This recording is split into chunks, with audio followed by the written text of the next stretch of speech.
Hola, buenos días. Vamos a ir comenzando el día de hoy con la clase. Eh, pues más que nada vamos a revisar un poquito con detenimiento los nutrimentos, ¿no? Diferenciando en aquellos que nos aportan energía y aquellos que no nos aportan energía. Y normalmente nosotros ahorita en la actividad que tuvimos del etiquetado nutricional tuvimos un acercamiento justamente, pero ya es platicar con detalle, pues bueno, qué son, para qué sirven, en qué cantidades se recomiendan y más o menos el cálculo rápido. Poco a poquito el objetivo es que ustedes como nutriólogos competentes pues logren establecer pautas de tratamiento nutricional justamente modificando estos nutrimentos, principalmente los macro, y buscando garantizar la cobertura de los micronutrimentos. En la clase anterior estábamos revisando todo lo relacionado con el gasto energético y pues las fórmulas que normalmente se utilizan. Ahí estuvimos haciendo algunos ejercicios, por ejemplo, para obtener el gasto energético entre el basal y el gasto energético en reposo, que nos dan la mayoría de las fórmulas, a excepción de las últimas que estamos usando, las fórmulas de la IOMNAS, porque justamente estas fórmulas consideran eh, que el gasto energético total es la sumatoria de un todo, ¿no? De el efecto termogénico por los alimentos, la edad, la parte de la actividad física, entonces ya era irlo como desglosando. Entonces, en cuanto a los nutrimentos, pues para que hablemos de un nutrimento, el saber a qué nos referimos aquí principalmente es el mencionar aquellas sustancias químicas que están contenidos en los alimentos y que además tienen la cualidad de que se transportan al interior de las células y participan en reacciones metabólicas importantes con fines varios, ¿no? Ahí podemos diferenciar en sus funciones que algunas tienen fines estructurales, por ejemplo, pues el calcio, ¿no? Que se nos va al hueso, o bien tienen una función energética, tan solo el cuerpo, el cerebro es un gran consumidor de glucosa, o bien tengan una acción reguladora. Por ejemplo, las hormonas muchas veces requieren de proteínas para poderse transportar, ¿no? Justamente. El oxígeno no es que diga que no, es el único nutrimento que se obtiene por un medio diferente a la dieta, aunque también se introduce a las células para cumplir una función en el metabolismo. Nosotros justo no podemos decir, va a respirar tantas veces, ¿no?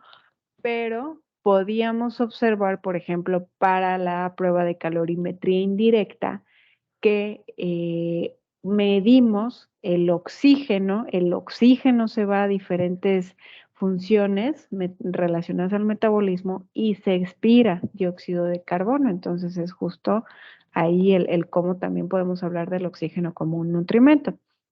Y pues los nutrimentos a grandes rasgos se pueden clasificar en función de su aporte energético, ¿no? Si da o no energía. Y en los que dan energía sabemos que se encuentran los carbohidratos, los hidratos de carbono, las proteínas y los lípidos. Y en los que no dan energía, las vitaminas, los minerales y el agua. Entonces, aquí antes de adentrarnos en materia, pues es importante nada más identificar que existen nutrimentos que son críticos. Se define como un nutrimento indispensable, esencial u obligatorio aquel que nuestro cuerpo no es capaz de sintetizar, por lo cual si no lo consumimos de manera diaria a través de los alimentos, se manifestará la deficiencia.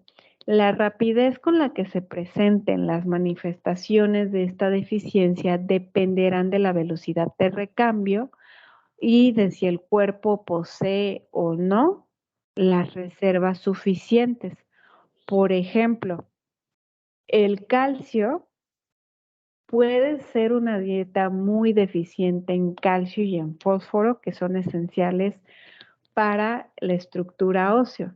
O sea, sin embargo, pues el reservorio de calcio hay demasiado, ¿no?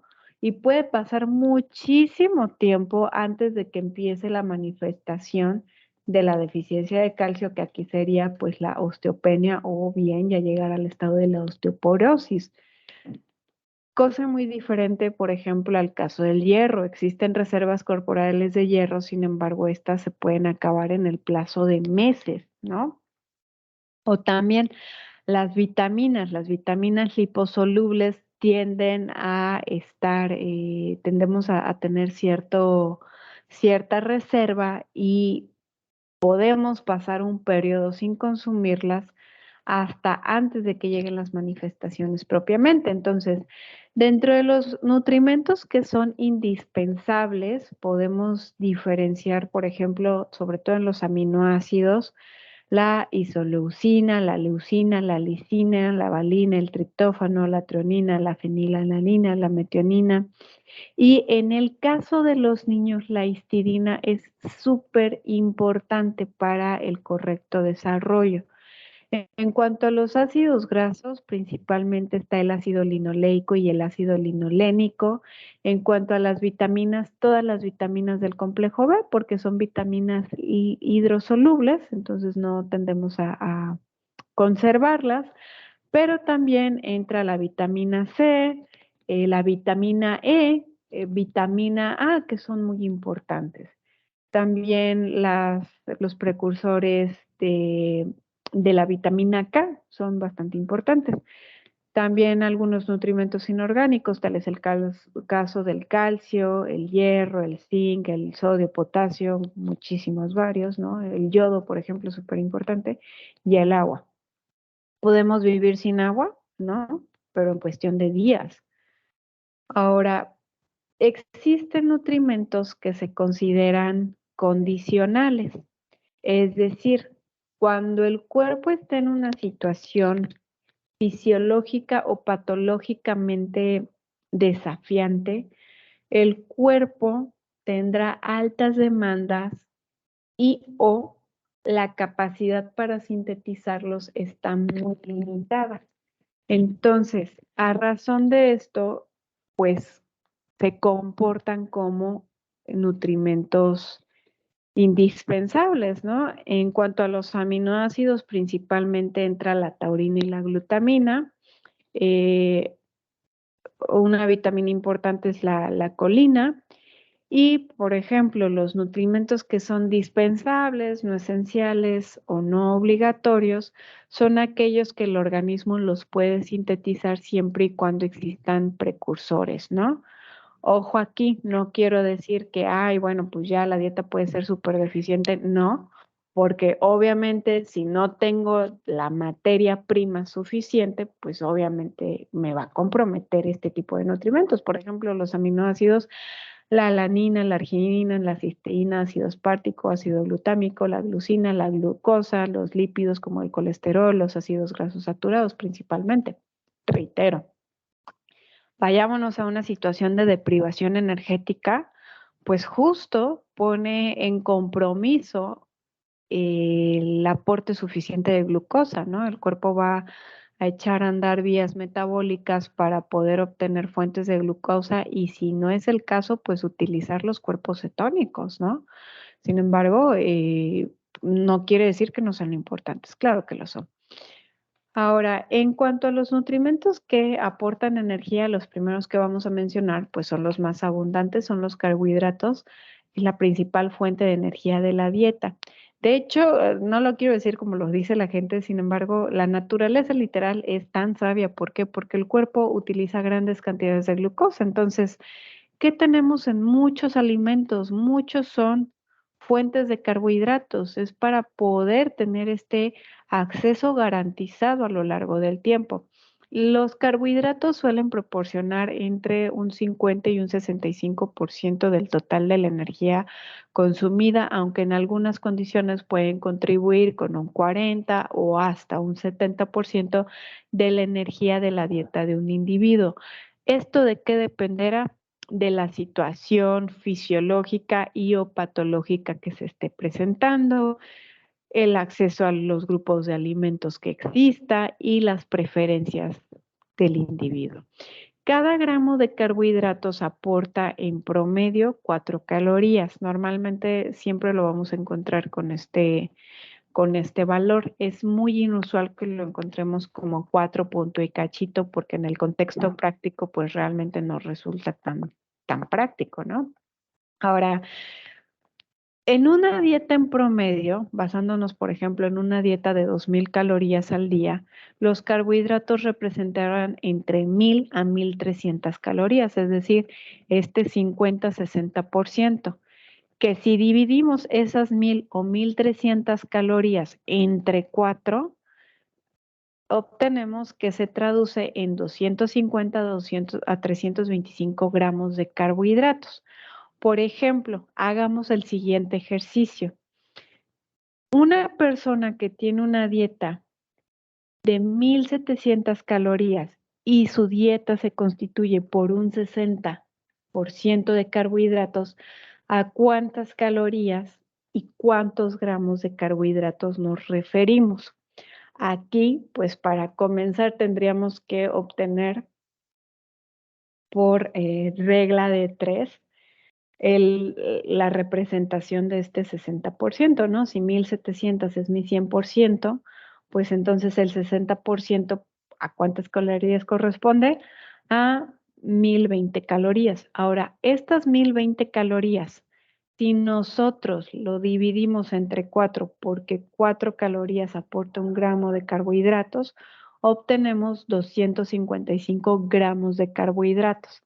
Más adelante, en otras experiencias educativas, lo que aprenderán será estos 225 gramos de carbohidratos teóricos que estamos platicando, distribuirlos a través de diferentes grupos de alimentos. Ahora, otro ejercicio. Si una persona se sabe que consume 280 gramos de carbohidratos, ¿a cuántas calorías nos estamos refiriendo? Muy sencillo, lo que tenemos que hacer es multiplicar estas 1120 calorías, perdón, estos 280 gramos de carbohidratos por 4, ya les dije el resultado, da 1120 calorías. Entonces, esto es una manera como nosotros lo podemos estimar, ¿no? Ahora, los carbohidratos tienen clasificaciones. Podemos encontrar polisacáridos, como es el caso del almidón y el glucógeno. Lo que tienen de característico es que son cadenas largas de glúcidos. También tenemos los disacáridos, que son 2 moléculas de glúcidos, y aquí, por ejemplo, podemos encontrar a la lactosa, la maltosa, la sacarosa. Y tenemos monosacáridos, como es el caso de la glucosa, la fructosa, la galactosa, y adicional, en este grupo de carbohidratos, bueno, el grupo total, también tenemos a la fibra dietaria, ¿no? Quiero recordarles que en el proceso digestivo, ¿qué ocurre? Normalmente el cuerpo va cortando de cadenas grandes de almidones hasta obtener justamente los monosacáridos, porque son los que se van a transportar. El cerebro no va a agarrar bajo ninguna condición y decir, ah, mira, este es un almidón, lo voy a utilizar. No, realmente no va así la situación. Ahora, alimentos que son ricos en carbohidratos. Tenemos el grupo de los cereales y los tubérculos. Los cereales, ¿qué cualidad tienen? Son los más abundantes. ¿Cuál es un alimento pilar en nuestra dieta? La tortilla, ¿no? También, por ejemplo, el arroz es rico en carbohidratos, la avena, la cebada, el trigo que también es súper importante. Dentro de los tubérculos tenemos a la papa, el camote, la yuca. Otro grupo que es rico en carbohidratos es el grupo de las leguminosas, frijoles, habas, lentejas, garbanzos. Ahora, cereales y leguminosas, la característica que presentan es que sí tienen un contenido de fibra, sin embargo, se componen principalmente por almidones. También tenemos las frutas, que las frutas principalmente contienen fructosa y fibra dietaria. Las verduras también son ricas en carbohidratos, sin embargo, aquí principalmente encontramos fibra. Ya dependiendo si los sometemos a cocción, es que se puedan ir desdoblando un poquito los carbohidratos y ya queden un poquito más acortaditos. Y también los lácteos son ricos en carbohidratos. Ahora, en cuanto al proceso digestivo, recordemos que gran parte de estos almidones deben de digerirse, es decir, se deben de dividir e hidrolizar para poderlos aprovechar. Entonces, en el aparato digestivo van hidrolizándose a moléculas de glucosa gracias a diferentes enzimas digestivas que tenemos nosotros. Por ejemplo, las amilasas están presentes en la saliva y en secreciones pancreáticas. Tenemos amilasas salivales y pancreáticas. También, pues en este proceso se van cortando las cadenas de almidón para ir quedando en dextrinas o maltodextrinas.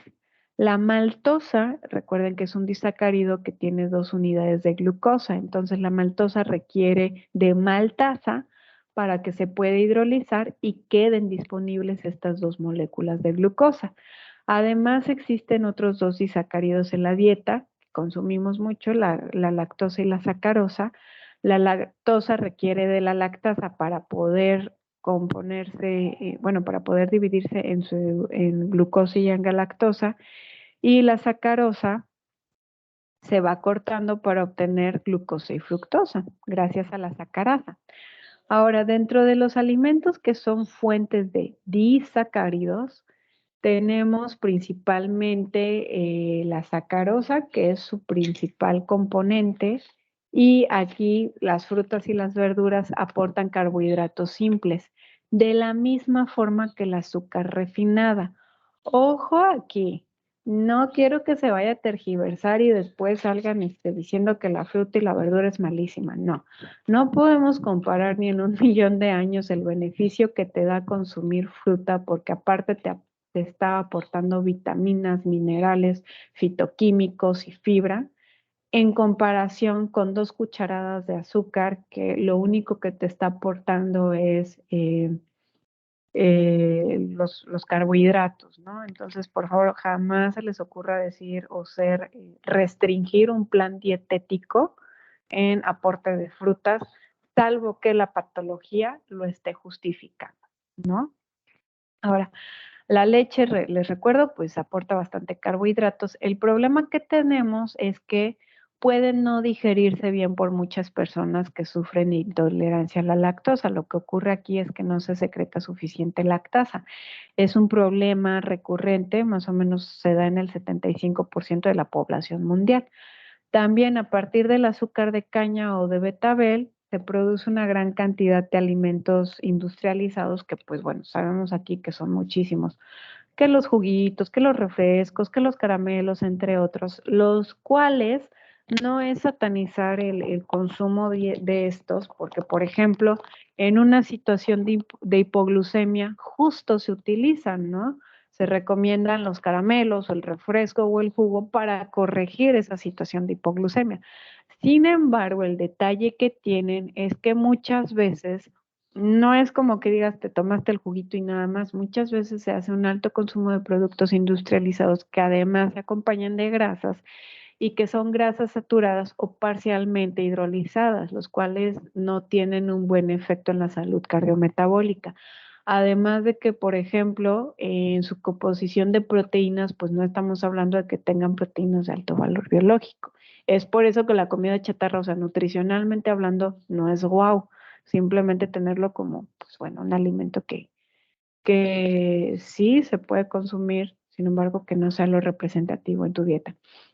Las mieles de abeja, de maíz, de maple, el azúcar mascabado, el piloncillo, entre otros, también son fuentes de azúcares simples. La, entre comillas, desventaja que tienen es que elevan con rapidez las concentraciones de glucosa en sangre.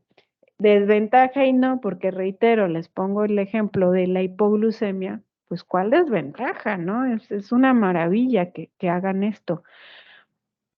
No sé si han padecido alguna vez una hipoglucemia, pero la verdad es que sientes que te mueres, ¿no? Entonces piénsenlo en un paciente que vive con diabetes, que está empezando el tratamiento farmacológico, que empiezan los episodios de hipoglucemia, pues imagínate, ¿no? ¿Cuál satanizar? Al contrario, que aprendan a utilizarlos. También tenemos fuentes de fibra, ¿no? Sobre todo la la fruta y la verdura, pues son ricos en fibra. Ahora, la fibra dietaria, pues son estos carbohidratos que durante el proceso digestivo no les pasa absolutamente nada, no se transforman. Llegan al intestino grueso, donde realmente quien los aprovecha es la microbiota que los fermenta y en este proceso de fermentación produce ácidos grasos de cadena corta que tienen efectos importantes dentro del organismo y producen gasecitos, ¿no? Entonces, dentro de los beneficios de la fibra, podemos destacar que ayudan a la formación de heces de un tamaño adecuado y un volumen adecuado, además de que hidratan a las heces, ¿no? Estimulan la peristalsis y el tránsito intestinal es regular, alimentan la microbiota, dependiendo, porque pues también es de microbiota, microbiota es hablar de diferentes microorganismos y entonces existen microorganismos relacionados con efectos benéficos, así como efectos deleterios en la salud, por ejemplo, dietas con altas cantidades de alimentos procesados y bajas en fibras, existen más microorganismos que se han asociado con enfermedades. Y pues de la fibra la podemos encontrar como viscosa y no viscosa, clasificada o fibra soluble, perdón, y no hidrosoluble. En cuanto a los lípidos, comprende este grupo heterogéneo de sustancias que son insolubles en agua y son solubles en sustancias no polares, como es el caso del alcohol, el éter o el cloroformo. Y en la dieta, pues aquí nos referimos a que incluya los triglicéridos y el colesterol. Los triglicéridos tienen tres ácidos grasos que están unidos a una molécula de glicerol gracias a un enlace tipo éster. Entonces, los ácidos grasos se componen de cadenas largas de carbono unidas a una o dos moléculas de hidrógeno y en sus extremos conectadas a un grupo metilo, perdón, y por el otro tienen un radical carboxilo. Entonces, los lípidos dentro de sus cualidades que poseen es que demoran mucho tiempo para poder ser digeridos y aprovechados, por lo que para poder absorberse requieren de enzimas lipasas localizadas en la saliva, en el jugo gástrico y en el jugo pancreático que hidrolizan a los triglicéridos en dos ácidos grasos, perdón, y en un monoglicérido. Sin embargo, los lípidos tienden a formar conglomerados, por lo que la bilis soluciona este problema emulsificándolos. Entonces, separa estos grandes conglomerados de triglicéridos en partículas de tamaño cada vez más pequeño hasta la formación de micelas. Y pues gracias a la bilis es que los podemos aprovechar. También le debemos a la bilis que podamos aprovechar las vitaminas liposolubles. En cuanto a su estructura química, tienen una alta proporción de átomos de hidrógeno, por lo cual tienen la capacidad de aportar y almacenar más energía respecto a los carbohidratos y a las proteínas, por lo que aportan 9 calorías por cada gramo consumido. Y en una dieta normal suelen contribuir entre un 25 a un 30% del valor energético total. Por ejemplo, en una dieta de 2000 calorías representan entre 500 y 600 calorías o bien entre 55.6 y 66.6 gramos. Por ejemplo, en una dieta de 1700 calorías con un 25% del aporte energético proveniente de lípidos, ¿a cuántos gramos corresponde? Igual, por regla de 3 tendríamos que obtener el total de las calorías, es decir, si sé que mis 1700 son calorías es el 100%, 25 lo multiplico por 1700 entre 100, me da un resultado de 425 calorías. Y esas 425 calorías las divido entre 9, porque recordemos que 9 calorías son las que me da un gramo de lípidos. Resulta que estaría consumiendo 47.2 gramos de grasa, lípidos. Y en el ejemplo 2 tenemos, si yo me como un pastelillo de chocolate que contiene por porción 9 gramos de grasas totales, ¿cuántas calorías estoy consumiendo por parte de las grasas? Pues simplemente tendría que multiplicar. 9 por 9, 81. Entonces, aquí quiero hacer una pequeña pausa porque también me preguntaba una compañera, de pronto tecnicismos muy interesantes. Lípidos es el término que se utiliza normalmente cuando hablamos sobre todo del metabolismo de pues los lípidos, ¿no? Justo lo que se va a utilizar. Los lípidos es este grupo. Y de pronto nos llega a confundir el término de las grasas y los aceites. Ahorita lo vamos a desmenuzar un poquito más ahí a qué nos referimos, ¿no? Principalmente. Ahora, seguimos en esta parte de cómo se pueden clasificar los lípidos, pues podemos hablar de ácidos grasos saturados, monoinsaturados o poliinsaturados, dependiendo de si las cadenas de carbono poseen dobles enlaces. Y con base al tipo de ácidos grasos que predominan en el triglicérido, la grasa tendrá diferentes propiedades químicas, el tiempo de vida de anaquel y el sabor. Los ácidos grasos saturados son responsables de que las grasas tengan una consistencia sólida a temperatura ambiente, como por ejemplo la manteca inca, que es manteca vegetal, o la mantequita del cerdo, o el tocino, normalmente son sólidos, que al momento de entrar en calor se ablandan. Y las grasas saturadas predominan principalmente en alimentos de origen animal.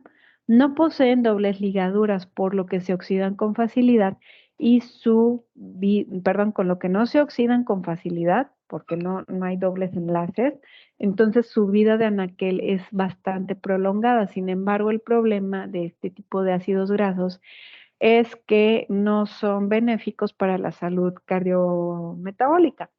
Ahora, por esta razón se recomienda que aporten no más del 10% total de la energía. Los ácidos grasos poliinsaturados, a su vez, tienen dobles ligaduras, y por estos ácidos grasos, ¿no? Hacen que sean líquidos a temperatura ambiente, como es el caso del aceite de maíz, el aceite de girasol, todos los aceites vegetales, ¿no? Básicamente. Permítanme tantito.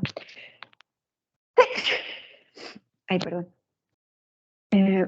Entonces, la presencia de los ácidos grasos poliinsaturados, pues hace que sean líquidos, ¿no? Y aquí es muy importante porque como si hay dobles ligaduras, si tienen contacto constante con el oxígeno, es decir, si el envase se deja abierto o se eleva mucho su temperatura, por ejemplo, cuando lo vamos a freír, se pierden esos dobles enlazos. Y, por ejemplo, en este grupo podemos encontrar a los ácidos grasos poliinsaturados linoleico y linolénico, que son indispensables, por lo cual hay que consumirlos de forma regular. Sin embargo, se recomienda que se haga un consumo de no más del 10% de la energía de este tipo de ácidos grasos. Por último, los ácidos grasos monoinsaturados se encuentran en el aceite de oliva, el aceite de aguacate, de algunas otras oleaginosas como las nueces, el cacahuate, y estas grasas, pues se ha observado a través de toda la evidencia epidemiológica que son las que tienen menor relación con el desarrollo de enfermedades cardiovasculares. Entonces, todo lo contrario, se recomienda a que se consuman más del 10% en la dieta, pues ya dependiendo como ciertas situaciones clínicas, ¿no? Entonces, esto nos lleva a lo siguiente. Los lípidos están presentes en las grasas que son sólidas y en los aceites, que, pues, son presentaciones líquidas, ¿de acuerdo? Entonces, grasas y aceites son ricos en lípidos, que pues básicamente es esto. Ahora aquí tenemos del lado izquierdo los tipos de ácidos grasos. Podemos observar en el caso de los ácidos grasos saturados que no existen dobles ligaduras. En los poliinsaturados existen dos dobles enlaces, mientras que en los monoinsaturados existe solo una insaturación. Ahora, algo bien importante es lo que tenemos del lado derecho y es cuando los átomos de hidrógeno de los carbonos que comparten un doble enlace se orientan hacia el mismo lado. Esto forma un enlace semejante a una silla de montar y que se conoce como los famosos enlaces cis. Y estos en la naturaleza están presentes, ¿no? Los ácidos grasos insaturados tienen la conformación cis.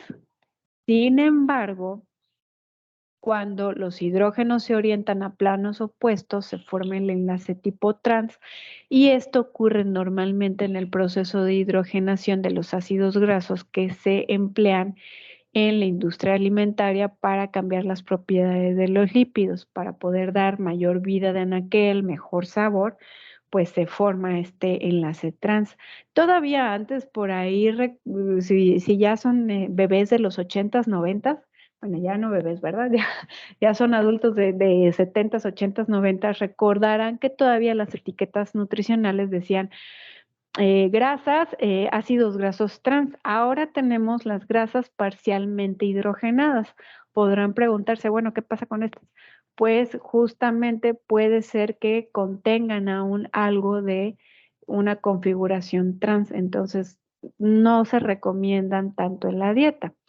Y sobre todo, el tema de las grasas trans es que este tipo de ácido graso no se reconoce por las enzimas que oxidan las grasas en las células, entonces se acumulan en las arterias y se propicia el proceso de la ateroesclerosis, la plaquita de ateroma, se va tapando la arteria, se puede mover esa plaquita de ateroma, formar un coágulo y pues bueno, venir la situación de un infarto, ¿no?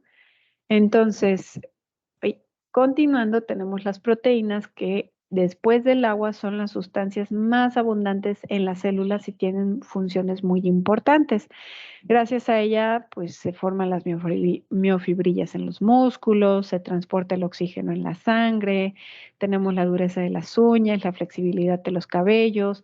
Por ejemplo, existen muchas proteínas transportadoras de hormonas y de otras sustancias muy importantes. Y las proteínas en esencia se componen por compuestos más chiquititos que son los aminoácidos. Existen 20 aminoácidos distintos, cada uno con un nombre y propiedad particular. Y por esta razón, las proteínas que necesitamos, pues realmente van a ser acorde a la edad, al sexo, la condición fisiológica, es decir, si está en embarazo, lactancia, en crecimiento, la situación de salud de enfermedad, por ejemplo, la enfermedad renal o la actividad física. Para un adulto sano se recomienda consumir de 0,83 a 1,2 gramos de proteína por cada kilogramo de peso corporal y el promedio de recomendaciones de 1 gramo por cada kilogramo de peso. Las proteínas aportan 4 calorías por cada gramo consumido y en la dieta normal representan entre el 10-15% aprox. Entonces, en una dieta de 2,000 calorías que tenga un aporte de 70 gramos de proteínas, estamos hablando de que esto representa un 14% de la energía. Entonces, aquí en sumatoria con este ejercicio que hemos estado haciendo a lo largo de toda la clase, pues teníamos, ¿no? Que 1,700 calorías, si yo las distribuyo en 60 gramos de carbohidratos, se traduce en 1,020 calorías o 280 gramos. Para el caso de los lípidos, si yo distribuyo un 25%, se explica que van a aportar 425 calorías o bien 47.2 gramos. Y muy diferente, por ejemplo, a decir, si de esas 1.700 yo destino el 15%, se van a explicar en 255 calorías o bien 63.75 gramos, pero lo importante es que las proteínas siempre las hagamos con base a un cálculo más bien gramo por cada kilogramo de peso por la razón que tenemos aquí.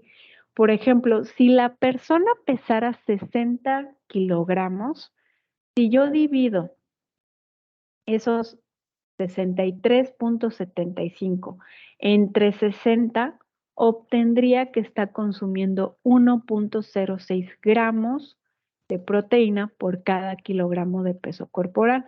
Podríamos decir, no hay problema, o sea, entra en un aporte promedio o adecuado, siempre y cuando no estemos hablando de condiciones especiales. Ahorita aclaro.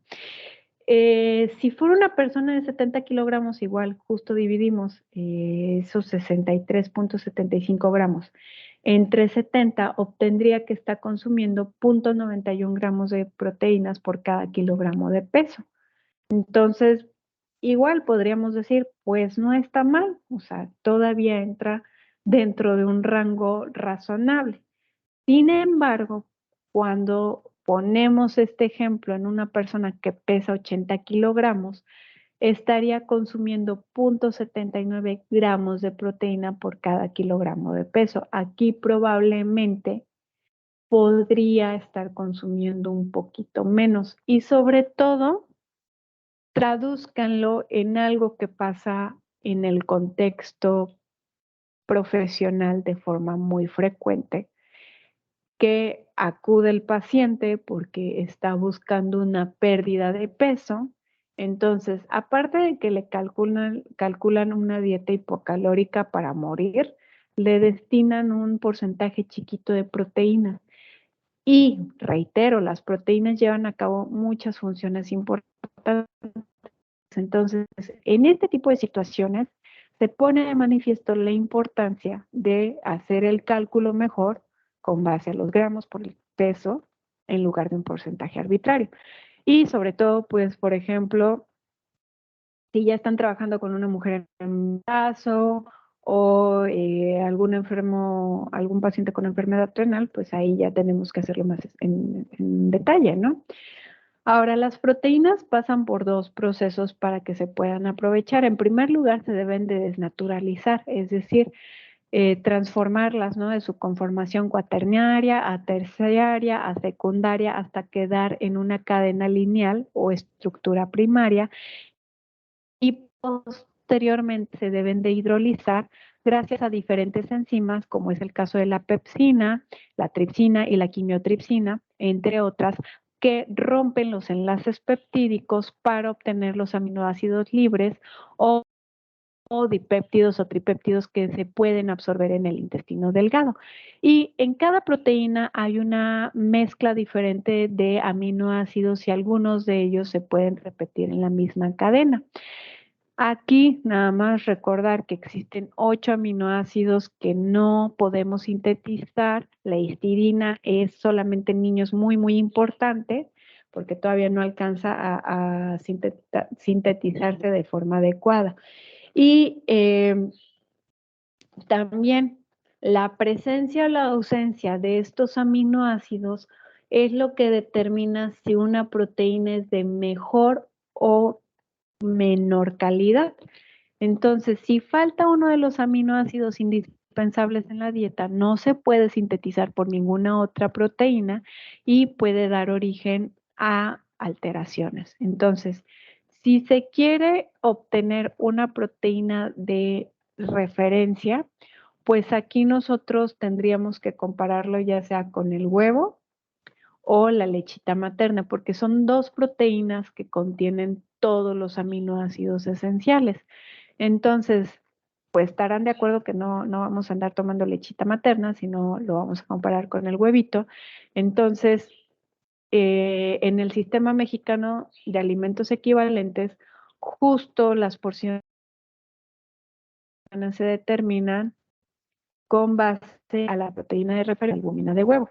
Las proteínas de origen animal son de alto valor biológico porque poseen todos los aminoácidos esenciales, mientras que las proteínas de origen vegetal son un tanto deficientes realmente. Aquí, por ejemplo, las proteínas de las leguminosas se consideran de mediano valor biológico porque tienen deficiencia de la metionina y de la cisteína. Y los cereales son deficientes de lisina en gran medida. En razón de esto, muchas veces se recomienda que se combinen mezclados en una misma comida porque mejora su patrón de aminoácidos y pues se complementan, ¿no? Obviamente. En la dieta normal, ya en las distribuciones, cuando se está haciendo toda esta parte de la elaboración de la dieta, se recomienda que las proteínas de alto valor biológico y de bajo valor biológico queden en 50 y 50%, es decir, destinaremos un 50% para proteínas de origen animal, considerando los alimentos de origen animal y los lácteos, y el otro 50% para proteínas de origen vegetal, entrando aquí las proteínas de las verduras, de los cereales, de las leguminosas principalmente.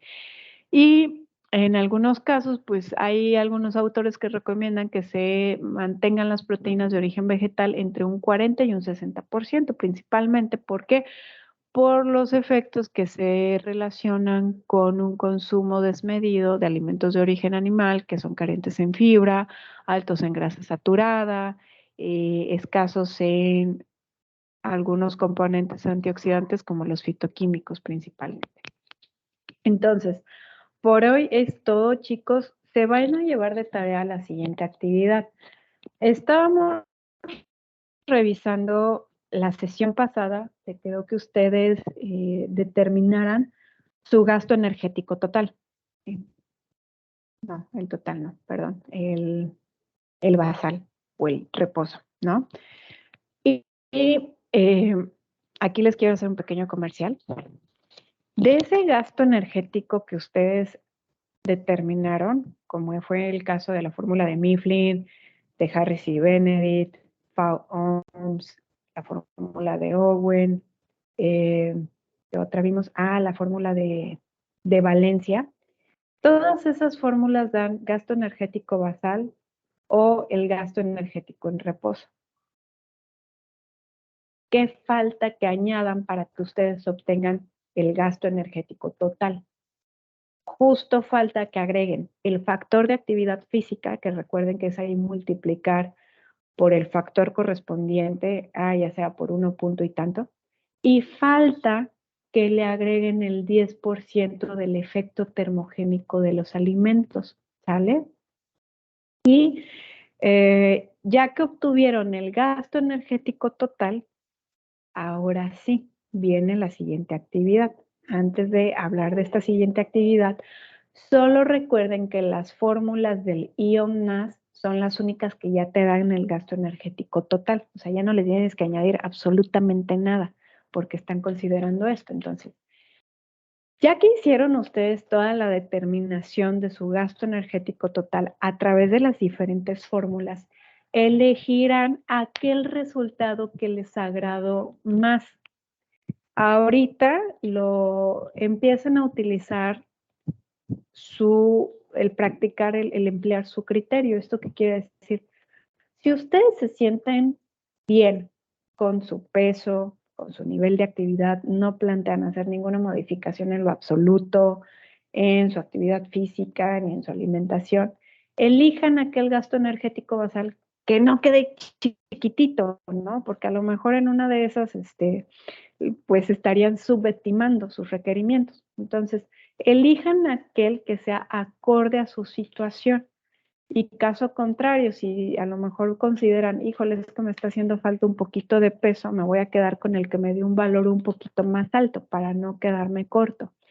Entonces, eligen solo un resultado. Supongamos yo, Leo, hice esta determinación y resulta que me agradó el resultado que me dio la fórmula de Valencia, ¿no? Y que se ronda por ahí de las 1700 calorías.